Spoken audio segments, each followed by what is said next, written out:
This is Talk of the Town, a weekly program featuring community events happening in and around Northeast Michigan. With your host, Bradley Summers. And get the latest from Alpena Community College with ACC President Dr. Don McMaster.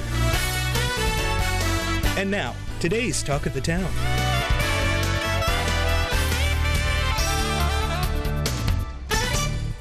Good morning and welcome to Talk of the Town. I'm your host, Bradley Summers, and today our first guest is Cindy Johnson with the Huron Humane Society. Hi, Cindy. Hello, good morning. How are you? Good morning. Doing well, thank you. So you brought a couple furry friends today. Yes, I did. And I'm so happy you did. Thank you. This one I have right here is Oktoberfest. Oktoberfest. Our cats this month will be named after local beers, wines, and spirits. Cool. Because Hopside is doing a fundraiser for Second Chance, Huron Humane Society, and Animal Control through October. So any beers that they sell, a certain percentage goes into the funds, and then they'll divvy it up between the three of us. So we're honoring that with local beers, spirits, and wines. Yeah, so this one is the Austin Brothers Oktoberfest. Exactly. Aw, and what a great idea. I mean, we all, if we can have an extra beer to support the cats Yes. and the dogs and the services that you provide and Yes. all of the other shelters in the community, what a great way to It is. have one more at the table, please. Exactly. Yes, I will take one more. For the cats and dogs. Thank you. Yes. Aw. Yeah. And you have Freedom. And I have Freedom. Freedom came to us, and last month was 4th of July month, so anything related to 4th of July, the cats were named after. But Freedom came in to the Huron Humane Society. Her owner had died. She had five siblings. 3 of them have been adopted. So her and her sister, Slushy, are left. They're going to be really long-haired cats. She was shaved shortly before she came to us, and we had to shave her sister, who is gray, all gray, just like her. They both weigh about 14 pounds. Their siblings were in the 20s. They're wonderful cats. They're just laid back and just absolutely wonderful cats. So we would love to find homes for them. So you can go on our website. People can go on our website here on HumaneSocietyInc.org and look at them or come and see us. And you do such a great job on social media and the website of highlighting the animals, of all the cats and the dogs, and whatever that you have there that's up for adoption. It's always it's sad and great at the same time because you want to see all these animals, but it's cool when you don't see another one the next week.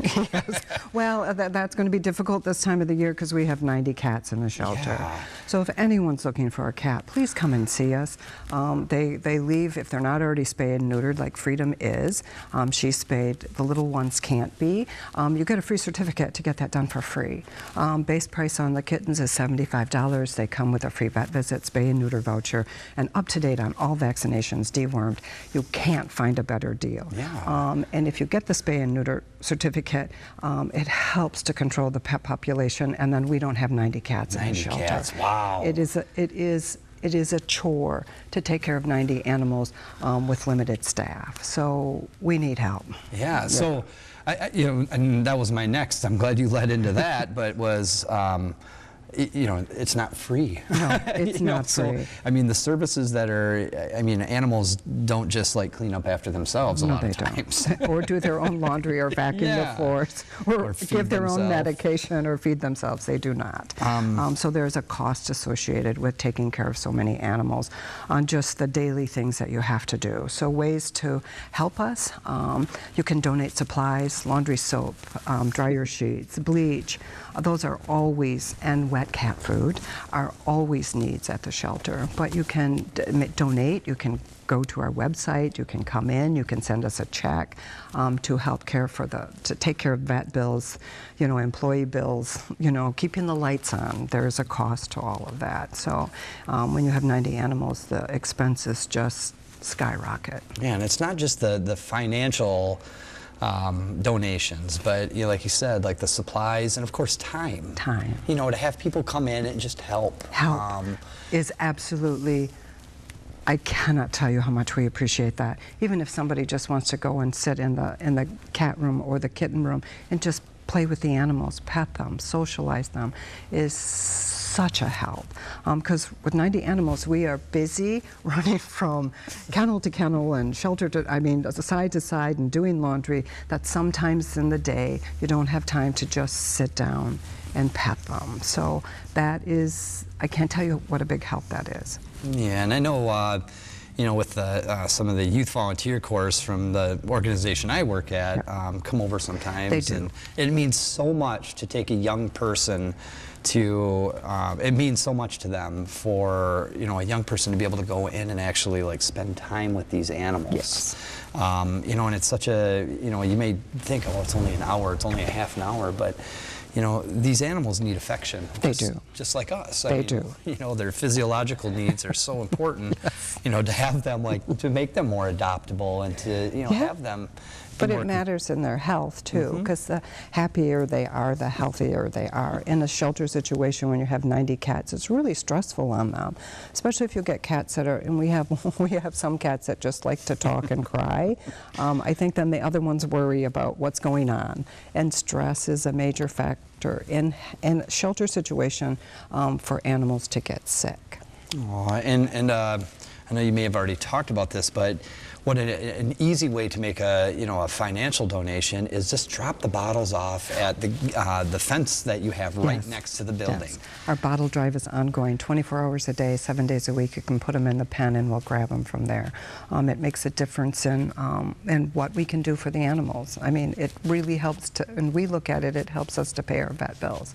So we'll take any can or bottle you have. Well, I know that for every beer I'm about to drink, I know 10 cents of that is going to go towards you. So thank you. We appreciate that. I'll make sure to have a few more just, to honor the beer festival as well. We appreciate that. So any other big updates you'd like people to know? Oh, gosh. We've been so crazy. I'm not there's no big fundraisers coming up. There's lots of little ones that we're doing. We're going to have a garage sale. We have to pull that together. So there'll be more details on that. Our bigger fundraisers are coming in the fall. So we'll talk about that when we get closer. But any help that people can give us in any way right now is really appreciated. Well, I appreciate you being on the show today. Thank you. And bringing these beautiful, beautiful mini-me and big one. Big one. Oktoberfest and Freedom. I really hope someone out there, watches this today and is seeing to stop in or check out the Facebook, your Facebook page, your social media, your website, and hopefully they find their forever homes because they're both so sweet. We hope so. And we have 90 sweet ones. Well, thank you again, Cindy, for being here. Thank you for having us. As always, my friend, I look forward to the next time we talk. Okay, thank you. Stay tuned after the break for Ann Gentry from the Alpena Downtown Development Authority. Welcome back, everyone. Our next guest is Ann Gentry with the Alpena Downtown Development Authority. Hi, Ann. Good morning. Thanks for having me. Well, thank you for being here. We were talking, there's a lot of talk in the community about some of the projects that you have coming up, but one of the really fun ones that we're really seeing, and they're all fun, I shouldn't say it like none are fun, but one of the real fun ones that we're seeing happening are the Fresh Waves mural. Yeah, so Fresh Waves is our annual mural project, and this year it's especially bigger than usual. So I wrote a grant for Michigan Arts and Culture Council, so we have some extra funds to do more murals this year. So just this summer we completed one with the Sunset Project. So if you haven't heard of them as a nonprofit, definitely check them out. So they completed their first one right by Harborside Cycle, and then we have 3 more that are going to be painted this summer yet and into September. We're just working on final painting dates, artist agreements, flying dates now that the airport's open, to have some more artwork completed downtown. Wow, so there's going to be 4 projects altogether. There will be, yep, awesome. This summer, yeah. So we receive probably 10 applications from property owners this year, and because of the funding we received and the Sunset Project contributing some extra, we're able to do all 4. Yeah, and it's such a really great thing when you're driving around or walking around or riding your bike in town and you see all these really cool art projects and murals all over the place, and the attention that they get and the aesthetics it brings to our community is pretty awesome. Yeah, it's been cool to see it grow grow and see places not downtown commission artists to create murals, because there's so many walls that are just blank canvases, and you know, we don't paint on anything historic. We don't typically do like the front of a building, but all these little kind of side areas, walls that are just blank. You know, now every time I drive through town, I'm like, this would be a great location for a mural. Yeah, you know, the one at Shallis is really cool. Yeah. You know, that really brings out the industrial and the you know, the cool sparks coming out of the mural itself. But the people that are doing these murals too, some of them are local, right? Yep, so we have a mix of local and non-local. So this year we have one artist from Michigan, and one's from New York, and one's from Ontario, and the other one is from Chicago. Wow. So we do a call for artist applications every year too, and then we pair them together with the property owner. But our goal is really to have different types of artwork. So we love that, you know, some people love one mural but not another, but that's really the point, is just to have a different styles, different colors, different perspectives to add downtown. So how is the word getting out to people from Ontario and New York about what's going on here in Alpena? Yeah, so honestly, we do all of our stuff online for promoting the artist opportunities. So we do it on our social media, and then like the Flint has a huge public art project that we send the announcement to Grand Rapids. So we've really been able to kind of help spread the word through these other networks of artists. And then sometimes I'll see a mural I like and reach out and say, hey, do you want to apply for this? So that's the case. Steffi Tsai is her name. She'll be painting the back of Rusty Petunias. She's based in New York. She has like 100,000 followers on Instagram. She's super cool. And yeah, I just asked her, hey, do you want to apply? And she was within our budget. So that's cool. Yeah, so sometimes it works like that. Other times they just see it kind of online through a hashtag. So it's cool to have that perspective on our small town. Yeah, now you can put international on there. Exactly. So I mean, Ontario, but it's close. It's cool. Canada's still It's a foreign country. No. You know, and we were talking before the show a little bit about, you know, some of my personal experience that, you know, just the other night going out to dinner and, you know, stopping before dinner, waiting for our table to get ready at a wonderful local restaurant and listening to all the wonderful music in the parks, and, you know, having an adult beverage and my children having a lemonade, and, you know, dancing and seeing other people dancing and enjoying their times, and then going and have a beautiful meal, and then afterwards there's multiple people, these street performers that are all over the place playing, and a very eclectic music from, you know, oldies to rock to country to a lot of different genres are playing all over the place. But you have kind of a hand in what's going on with the street performers. Yeah, so we support the street performers financially, but Chris Crown is really the originator of the idea. He started the program when he used to live in Holland, and they had a very robust busking system, and was like, well, why can't we do this in Alpena? So every year we've had more and more applications. So they get a permit through our office to be a street performer. You can perform anytime between 10 a.m. and I think it's 10 p.m. In public spaces. And then Lee Kitzman and Chris, they organize the Friday night performers from 6 to 8, and they get a stipend for performing. So it's really cool to see that program grow. More artists, I mean, they're so connected within the local musicians. That's something that I don't have. So it's really cool to partner with them and just see people walking throughout the district, enjoying the different music, social district. Line dancers are out sometimes, you know, it's just a good time. Well, and it's really neat too because they're very engaging, you know, and they're not out there just, you know, soliciting for tips or anything like that. They're out there to really entertain people, and, you know, even taking the time, you know, to have my daughter go up to the drum set and like warm up the drums before they start playing. Isn't that awesome? Yeah. And it was just, it meant so much to her, and, you know, it's just amazing to see the vibrant community and all the wonderful people that are supporting all the downtown businesses and the surrounding areas out and enjoying themselves and enjoying, you know, the fruits of all the labor and the grants and all the resources that you're helping pull into our community.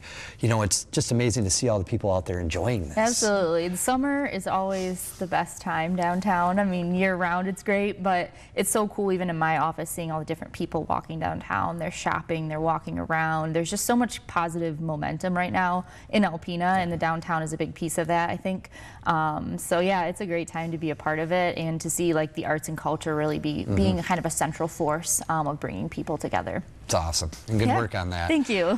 You know, and all of this kind of leads into just something that we have just a couple more minutes here to really kind of talk about, but is the DDA expansion and the boundaries. You know, I know it was in the news just this past week, but you know, some of the benefits. I mean, a lot of us that are downtown have businesses or work down there. You know, we see the benefits of what's going on, but you know, talk about some of the benefits that you know businesses might be able to have or individual citizens. Yeah, so we have a legally drawn boundary by the city, and we were established in 1980, and our boundaries have been expanded a few times since then. And really, the DDA is a tool to reinvest property taxes directly into that district. So right now, you know, we can only use those funds in our current district, and there's a lot of grants available, especially through the Michigan Economic Development Corporation. They're only available to properties within the DDA district. It's just their funding priority. It's kind of like your traditional downtown. So that's been a big kind of reason for us to pursue this, is because there were businesses outside of our district that were wondering, like, could you expand? What would that look like? Yeah. You know, we want to renovate our property. We want to add an apartment upstairs. Are there any funds? And right now, if you're not in the district, we have to say, sorry, you can't. Yeah. So that's been a big benefit, or one of the big benefits that we're looking at, is opening up those grants, and then also being able to expand, you know, Fresh Wave, street performers, our shopping promotions, flower festival, to properties and businesses that aren't in our current district. You know, and I know you know, there's a lot of footwork on the education and getting out and talking to people, you know, and you're doing such a great job on that. Thank because you. there's so many people that are seeing the benefit of this. And, you know, I know when push comes to shove, it'll get supported. I hope so, because it's beautiful to be able to walk down in our downtown area and see all these positive progressive changes, you know, and see our communities growing and thriving. And that's what we all want. So, you know, I wish you good luck. And I wish you and your team a lot of good luck on that. Yeah, and I hope it all goes well. Thank you. Me too. I think what's most exciting is just seeing so much community support, even in the last few years. Like, people are so excited about what's going on downtown and how that kind of fits into the larger area. So we're hoping to continue that momentum forward. Hopefully in these other districts by this fall, we'll have an answer from the county and from the city on whether that will be approved or not. Awesome. Well, thank you and good luck. Yeah, thank you. I appreciate your time and your passion for what you do, and I look forward to the next time we get to talk. Sounds good. See you downtown. Yeah, see you downtown. Thank you all for joining us today as we continue to endeavor the world of the wonderful nonprofits in our community. Please stay tuned after the break for the ACC segment.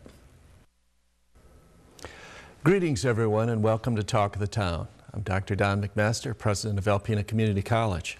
I'd like to take our time together here to revisit a segment we did about 3 weeks ago. Been on the road the last couple of weeks and have been unable to do this segment, but that segment was related to a report from the Business Leaders from Michigan, a group of CEOs from large Fortune 500 companies primarily in the Detroit, Grand Rapids, downstate area.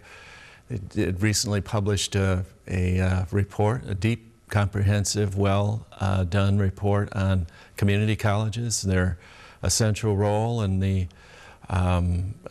Michigan economy, their impact on providing people opportunities to get training to change their lives, and their need to do better. So for ACC, as the report points out, we do very, very well in completion. But many community colleges don't. And completion, as the Business Leaders from Michigan report covered, was first-time, full-time degree and certificate seeking students. That's a fairly narrow swath, but it's a swath that is comparably applied to all the community colleges. So in the report they did, which was looking at the data from 2021, we were second in the state at 40.5% graduation rate. This past year we were first at 42%, but the median is in the low to mid-20s, and there are a number of larger schools that are in the 15 to 17% range. And the Business Leaders from Michigan argue that this is significantly in need of improvement. So here's, let's revisit some of what they said. And I don't disagree with it. As competition among states for jobs and investments that intensifies over the last few decades and the decades ahead, and the number of knowledge-based jobs requiring post-high school training has grown, the demands on our education systems have increased. Our community colleges have struggled to meet the needs of students and employers and integrate with a statewide economic development strategy. That strategy they're referencing is the governor's 60 by 30 goal, which is 60% of Michiganders by the year 2030 will have a post-secondary credential. Right now we're at about 52%. While state and local leaders have worked hard to improve access and outcomes, this is true, including through the Governor's 60 by 30 initiative and bipartisan programs like Reconnect. We've talked about that on the show. We've lacked consistent statewide support for decades. Our community colleges have fallen to the bottom of the nation in enrollment and degree completion. That's not exactly true. And our state's educational attainment rate has dropped to 37th, okay? Michigan also remains the only state without a statewide agency focused on community college success, although recently it took a step to change that with the announced creation of the Michigan Department of Lifelong Education Advancement and Potential. So their suggestions are we increase statewide supports for community colleges and their students, expand and streamline programs that provide tuition-free pathways. We improve employer connections and innovation and training, and strengthen our K-12 system to provide a stronger foundation for post-high school success. Can't argue with any of those. Some colleges, I think, do better than others in that regard, and I think ACC does pretty darn well. What